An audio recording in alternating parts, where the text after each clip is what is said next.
بسم الله الرحمن الرحیم. خوږو مسلمانانو السلام علیکم.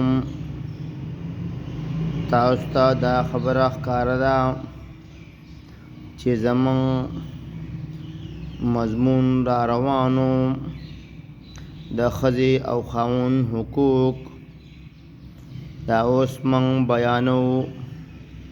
د ښځه او خاوند دواړه به یو بل ته تکلیف نه ورکوي، یو بل به عزت کوي، یعنی ښځه به خپل خاوند ته د خفګان رسولو او د تکلیف ورکولو نه ځان ساتي، ورنه د دغه خاوند د حورو او خیرو مستحقه او لایقه به وګرځي. حدیث کې راځي عن معاذ بن جبل عن النبي صلى الله عليه وسلم قال لا تؤذي امرأة زوجها في الدنيا إلا قالت زوجته من الحور العين لا تؤذيه قاتلك الله فإنما هو عندك دخيل يوشك أن يفارق إلينا. ترجمه دی حدیث دادا د معاذ بن جبل رضی اللہ تعالی عنہ نا روایت تے چې نبی کریم صلی اللہ علیہ وآلہ وسلم فرمایلی دی تکلیف نه ورکوي یو ښځه خپل خاوند ته په دنیا کې مگر د هغه حوره وایي الله تعالی دې تا تباه کړي، دلا تکلیف مه ورکوه، یقینا دا خو تا سره میلمه دی، نږدې ده چې تا نه به موږ ته را جدا شي.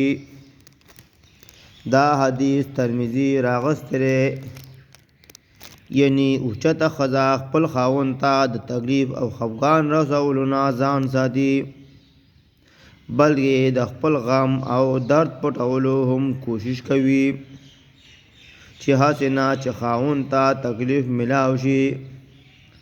د احادیثو په کتابونو کې د ابو طلحه رضی اللہ تعالی عنہ د بچی د وفات واقعه راځي چې پاغه کې د مسلمانانو لپاره د عبرت پروت دی. واقعه سدا رنگ دا انس بن مالک رضی اللہ تعالی عنہ فرمائی د ابو طلحه رضی اللہ تعالی عنہ یو ځای بیمار شو او بیا وفات شو، او ابو طلحه رضی اللہ تعالی عنہ د کور نه بهرو. کله چې د هغې بیبي ام سلیم رضی اللہ تعالی عنہ وکتل چې یقینا هغه وفات شو، نو څه ډوډۍ تیار کړه او بچی د کوټې په ګوټ کې سملولو. کله چې ابو طلحه رضی اللہ تعالی عنہ راغی نو ویل هلک څنګه دی؟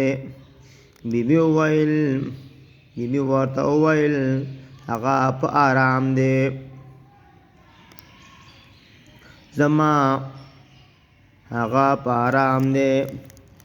زما خیال دی هغه ته آرام ملاو شو.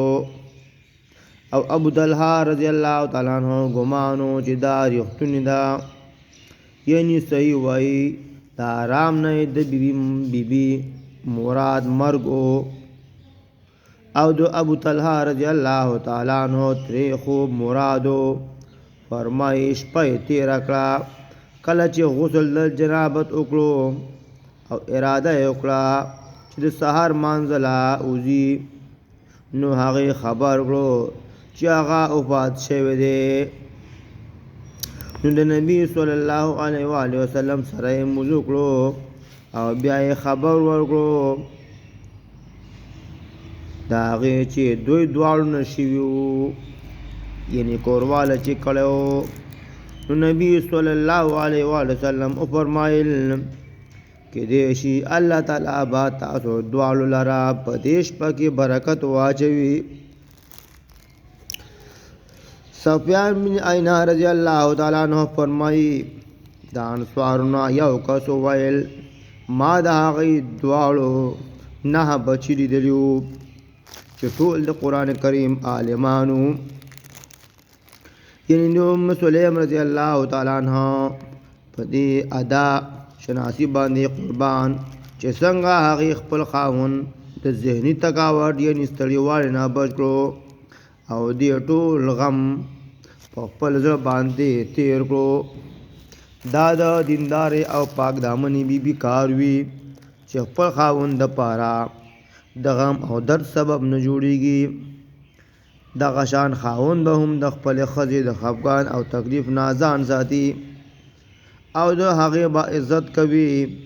قرآن کریم کې الله تعالی دوی ته د تکلیف ورکولو نه منع فرمایله. سورة طلاق آیات نمبر 6 کې الله تعالی فرمایي ولا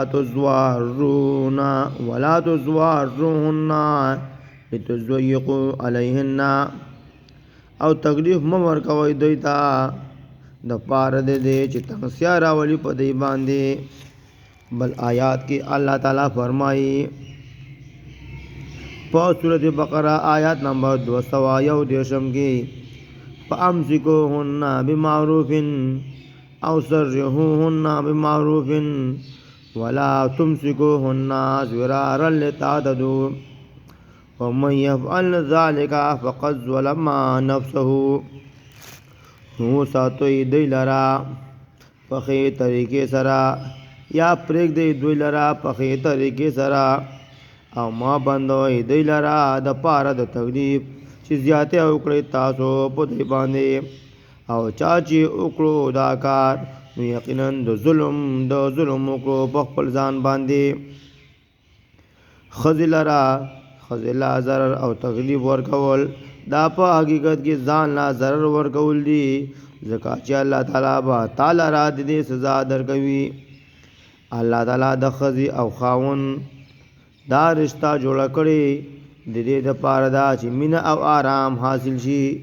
لکه الله تعالی فرمایي په سورة روم آیات نمبر 21 کې ومن آیاته ان خلق لكم من انفسكم ازواجا لتسكنوا الیها وجعل بینکم مودة ورحمة ان فی ذلک لآیات لقوم یتفکرون. او بعضې د دلایلو د توحید او د قدرت د هغې نه دا دي چې پیدا کړي دي تاسو دپاره ستاسو د جنس نه بیبیانې دپاره د دې چې آرام حاصل کړئ هغوی ته، او پیدا کړي دي ستاسو په منځ کې مینه او شفقت کول. یقینا په دې کې ډېر دلیلونه دي او داسې قوم دپاره چې سوچ وکړي، یعنی چې دوی دواړه د یو بل دپاره د تکلیف او نقصان سبب ګرځي نو بیا خو د دې رشتې مقصد نه حاصلیږي. لہذا دواړه به د یو بل د ضرر تکلیف او خفګان نه ځان ساتي او د یو بل عزت به کوي چې د دې رشتې او تعلق هغه مقصد حاصل شي او چې دواړه د یو بل د والدینو عزت کوي او د دواړو به د یو بل سره مینه وي، او چې مینه وي نو جګړې به نه وي، او چې جګړې نه وي نو سکون او آرام به وي، او چې سکون او آرام وي نو ژوند به ښه تېرېږي او د واده مقصد به حاصل شي. الله تعالی دې موږ له په قرآن او په حدیث باندې د عمل کولو توفیق راکړي. دا تاسو واقعه واورېده چې ښځه خاوند به یو بل له تکلیف نه ورکوي. نو دا د ابو طلحه رضی الله تعالی عنه د زوی د وفات واقعه چې بیبي ورته وایي چې هغه ودرې یعنې هغه آرام کوي، خاوند دا خیالو کو چې هغه ودرې آرام کوي نو موږ لا په دې خبره باندې سوچ پکار دی چې د ابو طلحه رضی الله تعالی عنہ بیبي ته دا د صبر د دې صبر د تعریف قابل دی.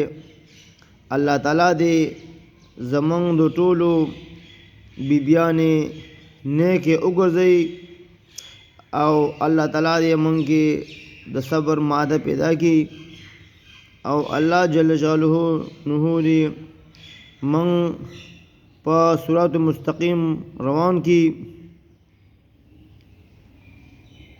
او الله تعالی دې موږ نه هغه کار واخلي چې کوم کار موږ ته نبی کریم صلی الله علیه و آله وسلم دا غي خودنه کړی دا نو دا او خزا او خاون دواړه با یو بل دا تکلیف نه ورکوي او یو بل لبا عزت کوي. نو خوګو مسلمانانو د راتلونکي ویډیو لپاره تاسو نه اجازت غواړم د الله پامان. السلام علیکم ورحمت الله وبرکاتہ.